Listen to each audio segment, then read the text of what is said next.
If we don't, they will. The Great Return philosophy also recognizes that we in the diaspora have to take collective responsibility for the development of Africa, because if we don't, they will. When we speak of they, we are referring to other special interest groups who have their own vested interest in Africa. These special interest groups have particular economic interests in Africa which doesn't necessarily align with African development. They only seek to gain access to Africa in order to support the economic prosperity of their own nations and people they are responsible for. We in the diaspora are beginning to realize that we are the only special interest group that can align our own economic interests with the development of Africa. It's clear we can become strategic partners to African nations and collaborate with them towards the path of development. We recognize that we can amass great wealth for ourselves by actually supporting African development. If we don't mobilize as a collective economic unit, Africa will be forced to depend on these special interest groups and multilateral organizations who have their own agendas.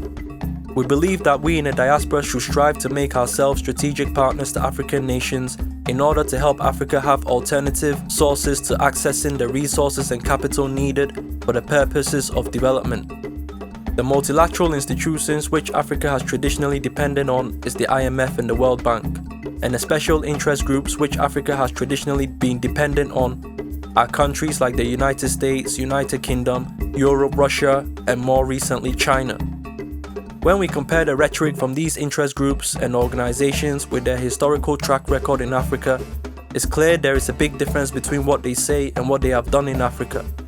We also recognize we in the diaspora have to choose a side. We have been indirectly financing these institutions with our tax money, and that money has been used to facilitate a neo-colonial agenda which has held back our motherland from reaching its true potential. We are also starting to realize there is a growing interest in Africa from a variety of investment funds, multilateral organizations, and venture capital firms. Is this because they are aware that Africa is set to be the next high-growth region in the coming decades? And if this is the case, then why are we in the diaspora not aware of this? And why are we not making significant investments in the future of Africa? It seems like it's only us in the diaspora who fail to recognize the vast economic opportunity available in Africa. We are the only special interest group in the world which isn't actively investing in Africa.